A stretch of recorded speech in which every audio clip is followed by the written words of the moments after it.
So, okay, this is part two.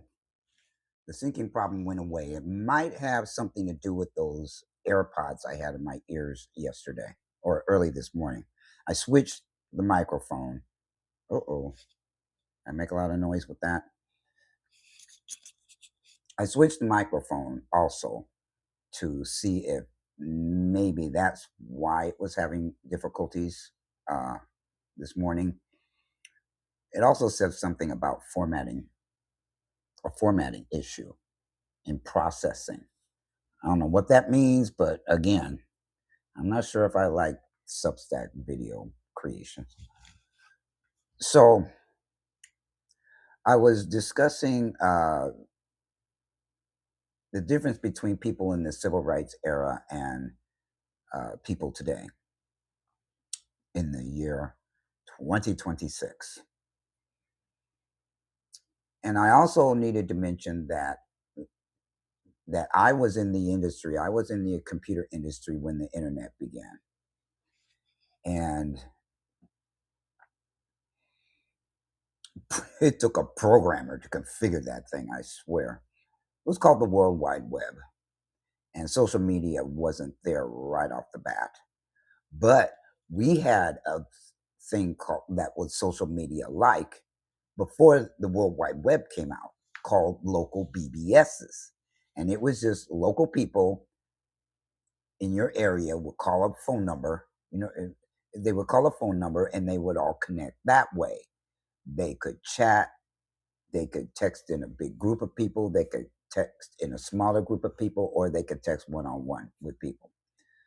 Private chat, I guess you can call that. And I've got some pretty funny stories about that period of time of the local BBSs. I also wanted to become a provider, a BBS provider, but my apartment was too small. It needed way too much equipment, and that equipment was very expensive, and I didn't have room for that equipment, even if I could have afforded it. But like I said, I was already in the industry. And even at that time, listen, I used to sit in the main primary group of the primary area of that BBS, and I'd sit there and watch guys complaining that where are all the women at, and why aren't they paying me any attention? Why aren't they paying us attention? And I would sit there and listen, and I said, well, perhaps if you treated them like human beings, you might get a little action. So story time. There was this guy named Stefan. Now Stefan was ridiculous. Stefan would come in there, he would scare off all the ladies from him, uh, because the first thing that came out of his mouth is, "What color are your panties? What's your bra size? Can I see?" Well, we didn't have the ability to. We didn't have picture phones, so we didn't have ability to show anybody what we looked like. But this guy was all about the looks, and he wasn't getting any women to respond to him. And I would sit there laughing because while all these guys were complaining that the women didn't want to talk to them, they were talking to me. I was talking like 10 different women um, on that BBS. And one day I think I sent him a private message and said, if you didn't act like such a fucking dog, maybe women around here would talk to you. Uh, and apparently, some of the ladies on there were bisexual. Um, some were straight, some were lesbians. I mean, it didn't matter. Yeah, now we're talking about the early 90s. So even then, people weren't as caught up with the culture wars that they're caught up in today. It's part of the problem.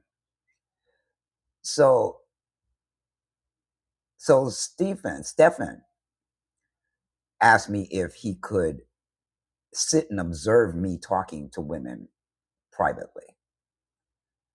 I didn't like that idea. At first, it was like, what kind of shit is this?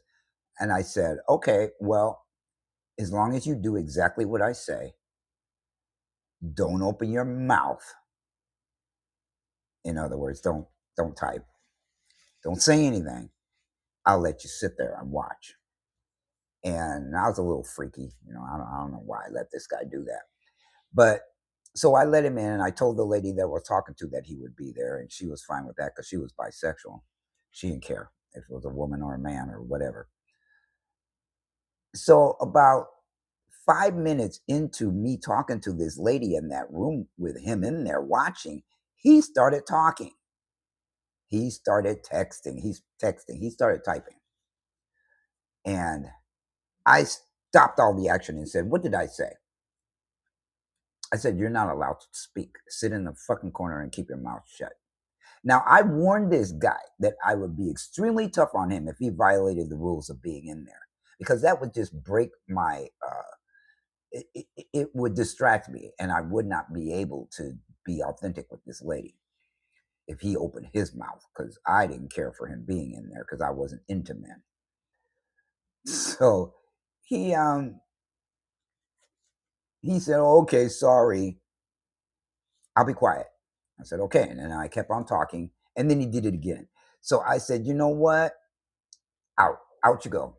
I'm bouncing you because you don't know how to keep your mouth shut. And I told you you wouldn't be able to. And I told you wouldn't be able to take the coaching if I jumped on you about trying to jump in this. I mean, I thought you wanted to observe my style, not get in there and start trying to talk to that lady or me." And so I put his ass out.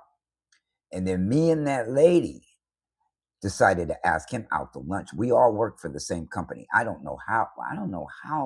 I ended up even meeting that lady, but we all worked for the same company, and so we all agreed to go out to lunch together one day. So me and her got there before Stefan did. I don't even remember her name. I remember his because I ran into him again somewhere else. Oh, that's why we asked him out to lunch. We got moved into a new building at work, and who would show up to hook up my it wasn't internet, it was a local sort of a thing to the company, but he showed up to hook up all my equipment. And I was sitting in a chair, and he came in, and he dove under my desk and said, "I'm here to hook your stuff up." And I said, "Okay, what's your name?" He said, "Stefan." I said, "Stefan, as in local BBS name, Stefan?" He hit his head on the bottom of the desk, and he looked up and he goes, "How do you know about that? How do you know? Who are you?" And I told him my name. This guy, he was white anyway. He turned even whiter. He was so nervous. And I just sat in my chair, swinging back and forth, like, "Oh, the infamous Stefan. You don't look so tough right now. I don't hear you talking all that shit you be talking in the BBS right now." And blah, blah, blah. I was just really good. And the more I talked, the faster he worked to get the hell out from under my desk and out of my office. It was so funny. So it was after that that I talked to that lady and said, "Let's set him up. Uh, Make him think he's going to get a twofer. He's going to get two ladies, and take him out to lunch." So when we went to lunch, first of all, the guy was this little scaredy ass man who could not talk. He could not communicate. He was so scared he barely said 10 words to that whole lunch. And because he was like that and we were all relaxed, we made fun of him during that lunch. We made so bad fun of him, he hurried up and left. We wouldn't let up on how much bravado he pretended to have on the BBS. Notice today, people are still pretending. Now, I pride myself in being the same way online as I am offline. I am. There is no variation. I may come across a little differently online, but not like vastly. I'm trying to pretend to be this way when I'm really that way. But today, now you've got billions of people out there doing this. They are pretending who they really are. They think it's safe to play all sorts of stupid fucking mind games on the internet not really tell you who they really are. Or you find a whole bunch of weirdos too. I run into them all the time because I talk to a large number of people. So I say all that to say, and then I'll get into what me and this lady's conversation the other day. That I lost my train of thought. Something about not pretending. Well, I might as well jump into this other thing because I just lost my train of thought. So I told you in the other video that I made notes. It's not notes. I'm just looking at the conversation that I had with this lady the other day. Um, and so she was coming at this from the standpoint of economics and that disconnect versus me talking about being self-centered and that disconnect. And as far as I'm concerned, economics has nothing to do with people's inability to unite, to communicate, to not be as afraid as they are right now. Um, people just don't know how to talk. And that goes right down to especially men on the internet, all whining and complaining. Where are the women at? The women are hiding because they're looking to see if you got any swag, if your mouthpiece, mouthpiece works, if this works, if this works very well, um, if you're able to capture her attention, make her laugh, do all sorts of things while you're speaking to women. And I can't tell you the number of guys that I watch on a regular basis. I'm still watching them. I was watching them during the BBS days, and I'm still watching them do this today. Why? Because they are not learning how to communicate. They want somebody to communicate with them and then give them the option not to communicate at all, which is bullshit. They'll never get ladies that way. So I was telling her that I can talk to anybody anywhere at any time. And what's going on in the country has nothing to do with that. Absolutely nothing to do with that. Nothing can scare me into silence. Nothing. I don't care if it's a civil rights movement or the bullshit fascist stuff going on right now. It has nothing to do with people's ability or inability to connect with other human beings.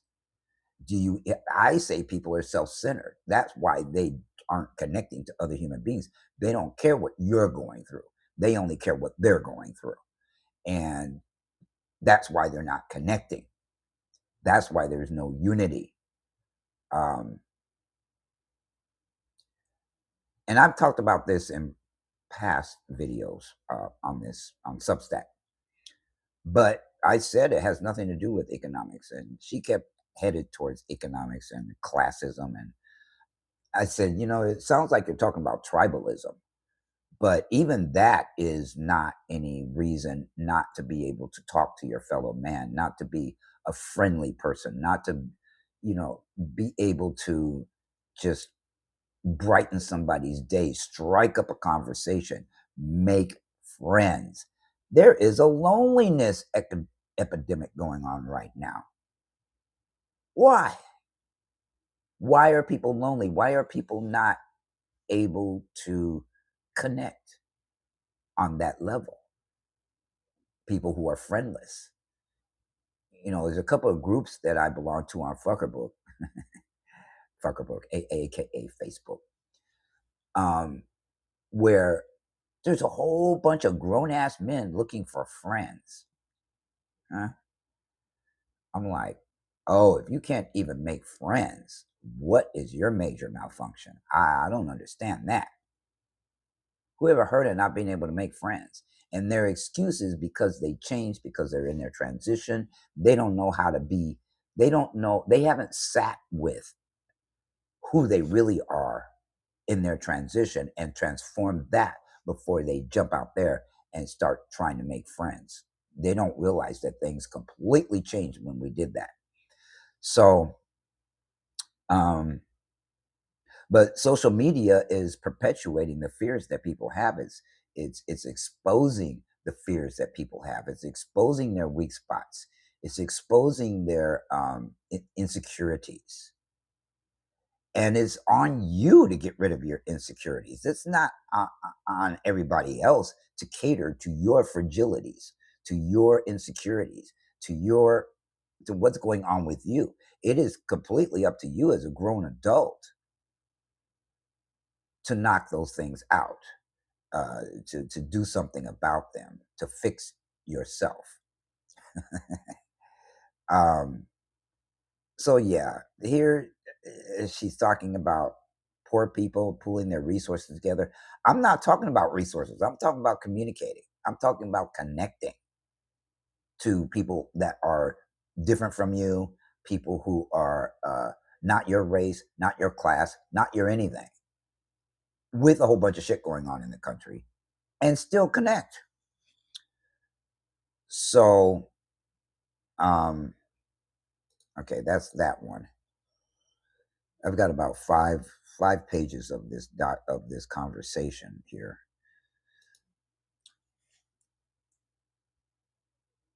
So yeah, again, she was talking about turmoil, the Vietnam War, social change.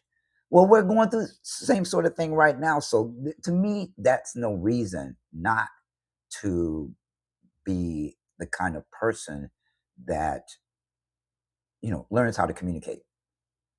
Communicate is different than talking. I'm going to leave it up to y'all to figure out the difference between the two. Talking is just running your mouth, not really saying anything, and just not saying anything. You're not communicating. You're not trying to get somewhere within the conversation with another human being. So, and then she started talking about disinformation. Disinformation hasn't stopped anybody from communicating either. It changes what they communicate about, but it's not. It has nothing to do with this self-centeredness that is going on in society today.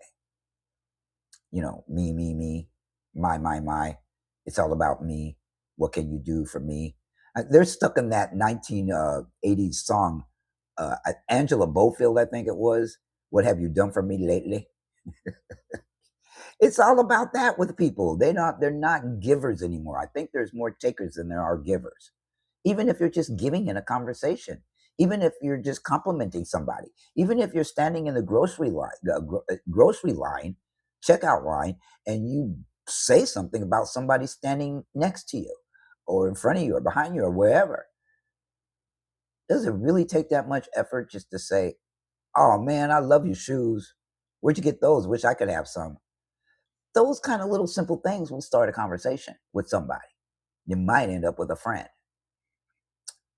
See, they're hiding behind the internet, and when it comes to interpersonal communications, zilch, nada, nothing, scared to death, going to party, going to place, sit in the corner, not talk to nobody, and then get up and leave, and then say it was a fucked up party. Really? Not if you were the life of the party. Somebody who, their personality was entertaining. Are people trying to make themselves like that, or what? I say no. Um, and so I said, what's that got to do with talking to your neighbor? What does that got to do with being friendly?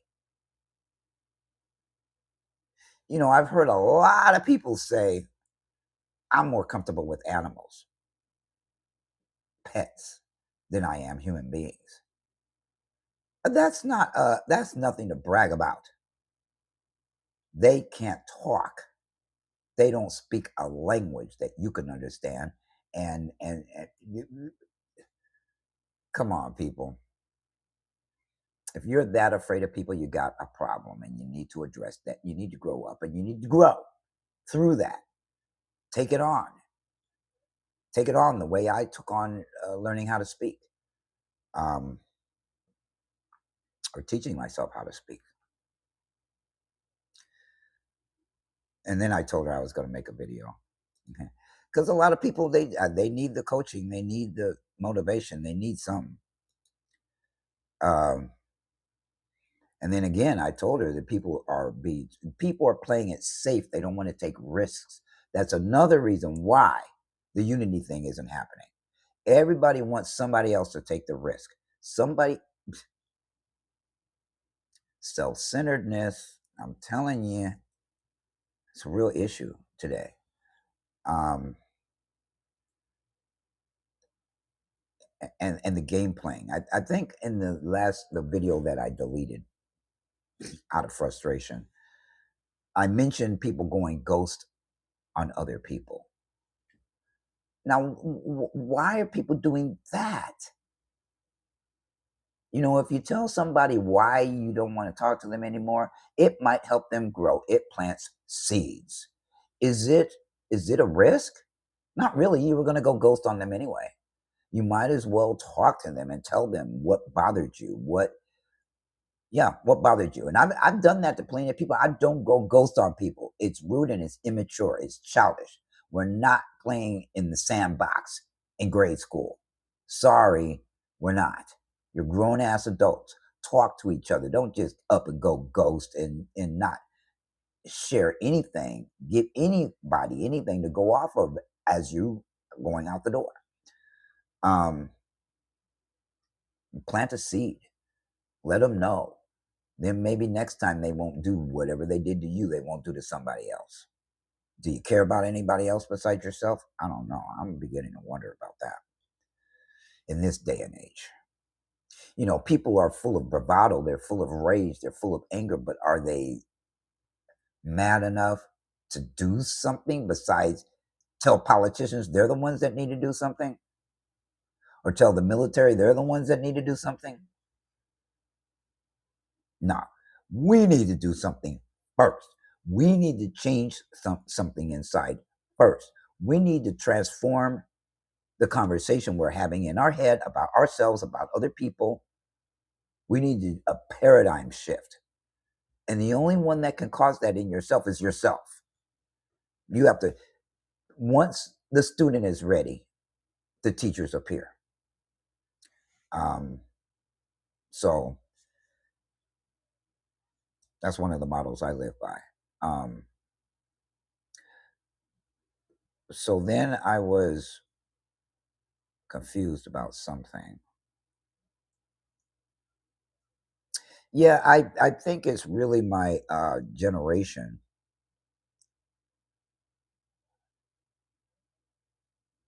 that the reason why we felt so carefree to talk with one another and to hang out with one another. And we didn't even have to know each other very well.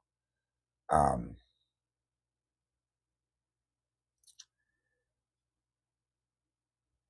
and I was a self help junkie. So I kept doing things that helped me grow. I'm still doing things to help me grow and change and improve and with it endure this environment, which is crazy as hell, right? But I'm not afraid of people. I got over that fear during the training, the 14-month training that I was in. Oh my God. We were so crazy. We would go into elevators facing people in the elevator. If you have the nerve to do that, watch them try to find a corner in the elevator to hide from you. Now, if I do it, I got to be a friendly guy. I can't do it scowling at people. If I turn around and face everybody in the elevator, I got to at least have a smile on my face or people will really be scared. They might try to beat me up in the elevator. uh, so I'm going to close that one too. So how did I ended up with the same thing twice in different documents?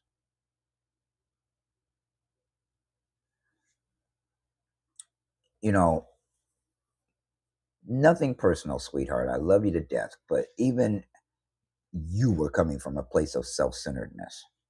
People don't want to look at self. They don't want to do the work. They don't want to do the work to improve and to grow and to change. They want to make excuses for each other. They want to still be all about themselves, all about their safety, all about their this, all about their that. I wouldn't have been able to save people's lives if I was all about mine all the time. And I've done that. I've gotten myself all screwed up inside just to help somebody else. Like the time I helped this lady who had cancer. After what I went through with my mother's cancer, part of me wanted to run. Part of me wanted to run far and fast. But a bigger part of me said, this lady is depressed and she's feeling bad. Don't run. And so I didn't.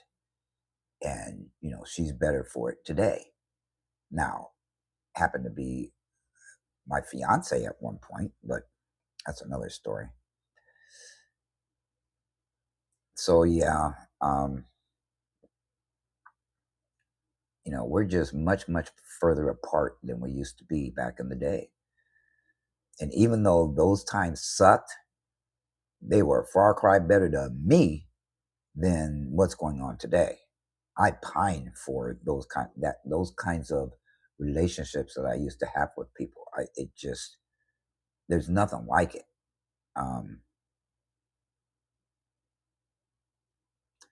Yeah, I got into it a little bit with her about disinformation. Disinformation, that those people that believe the bullshit want to believe that bullshit, and they're part of a cult. They have cult mentality. They're stuck in it. They don't even fucking know it. And I won't be the one to deprogram them. But folks need to reprogram themselves. They really do. Especially when it comes to the human spirit and the human existence and being there for one another instead of, being there for one another, regardless of your class, regardless of your race, regardless of all of those little, regardless of your LGBTQ status, regardless of any of those things. We are all human first. So, what's more important, your bigotry, your racism, or the human spirit? I think you'll find people's priorities are fucked up. Ah, they'll say one thing and then there'll be another way.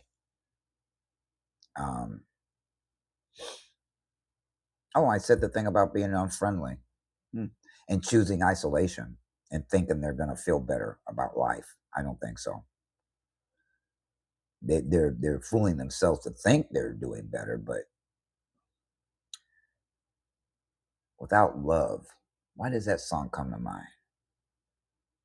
Without love, where do we be now? Anyway, I can't remember who sang that. Something about a train too in that song. I was able to take myself from an introvert my entire childhood to an extrovert. That's why I say it's not impossible. But a lot of people, again, they find some kind of comfort in being introverted and saying, I'm introverted and I'm going to stay there. And they never learn. They never learn how to deal with people one on one in person. But the internet, they're trying to redefine what a friend is on the internet. A friend request is not an instant friend. There is no such thing as instant friendships. Friendships take time and effort. But the internet would have you think all these people that you chat up are your friends. They're not. Those aren't real friendships. If you've never met, you've never talked over the phone, that is not your friend. And I'm not people's friends who I've never talked to in person, or if I've never met or talked to over the phone. Because again, if I haven't talked to them over the phone, I must not trust them with my phone number, right? How can that be your friend and they don't have your phone number?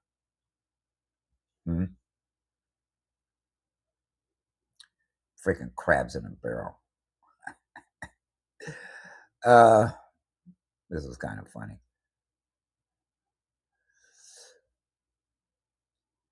But yeah, what's happening in society today is kind of no different than it was happening back then, but it happened less so during the civil rights era. It just happened less so than it's happening now. Now it's very widespread across the globe. I am a surrogate father. I have children in other countries, and this stuff happens to them too. I practically had to beat up one of my sons, tongue thrash him for being in the same room with a girl and texting her. I said, boy, put down the fucking phone and talk to her. Well, I don't know what to say. Oh, but you know what to text? I said, what kind of sense does that make? You can text, but you can't talk. See, the adrenaline and your fears about yourself, you don't believe in yourself, you don't got no confidence. That's what kicks into play when you're not texting, when you're talking in person. Is you either confront all that stuff going in inside or you just keep it outside and don't have really genuine friendships or genuine relationships or genuine intimacy. There's no way you can have all that stuff and you can't freaking talk in person to somebody. Please. So I finally told her, you know what, we're talking about the same thing from different angles. And that to me, it's still self centeredness. It's still some kind of dis-ease about yourself and not beefing yourself up, not finding your confidence, not finding anything about you to help you deal with the fact that we've got millions of people in this country that don't know how to fucking connect to each other. And that is problematic. That needs to change. That needs to transform. People need to stop being disingenuous and performative and actually go do it. Nike, just do it. If you don't do it, then you're just talking, and talk is cheap. If you don't have actions backing up what you're saying, then what you're saying is cheap. And people can almost tell too. They can tell the folks running around the internet they're just, information junkies. They like to talk about information, but they never talk about it. They never personalize it. They never say how they feel about what they're even talking about. They don't they don't tell a story about how they got through something. They don't do anything. They're just walking encyclopedias, which can be, after a while, that gets boring. Um, and in the end, I said to my friend, I said, I don't know what happened that everything changed. It was probably evolution combined with the internet, combined with social media, combined with this stupid cult, combined with not raising your kids right, combined with racism, combined with white supremacy, combined with fascism, combined with being thrown off balance, combined with lots of things. But again,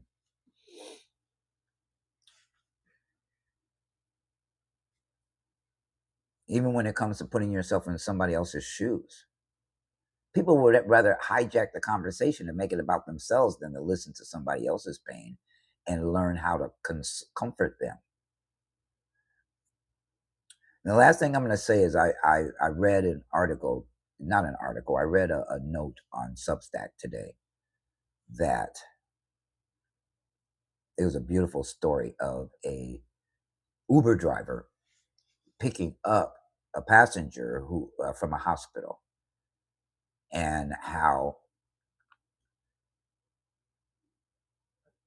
after he picked him up, the guy he looked in the rearview mirror and the guy was crying, and he said something to him. I think he said, "Are you all right?" And he asked him, what was going on, and the guy said, "My wife, the cancer, she's gone." And the Uber driver said, "I'm not taking you home right now." The guy said, "What?" And he said, I need to take you somewhere else first." And the guy said, He thought about it for a second, and then he said, okay. He took him to a diner and said, coffee and pie is on me, an all-night diner. He may have saved that man's life. Don't know how long he was married, but he kept him from going home alone right after he lost his wife. That right there, that kind of compassion, that kind of thinking about somebody else. And he didn't charge him for the fare either. Generosity. And you don't have to have a lot of money to be generous. You can be generous with your time. You can be generous with your conversation. You can be generous with your love. You can be generous with your caring. You can be generous and be dirt poor, homeless. I know because I've done it when I was homeless. So I got tired of people's excuses for things. It just drives me up the wall. I love people. I'm a people loving kind of guy, but people get on my nerves with all their bullshit. So that's all I've got for you. Combined with the other video, oh boy, it's going to be about an hour long.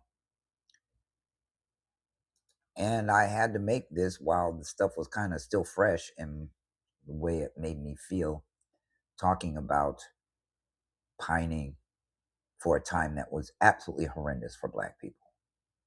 But there was this silver lining in that the kinds of people that were together during that time was absolutely tremendous. And everybody have a good rest of your Wednesday night. I'm not uploading either of these videos until tomorrow morning. Again, 8 o'clock. No, one 8 o'clock and one about 8:15.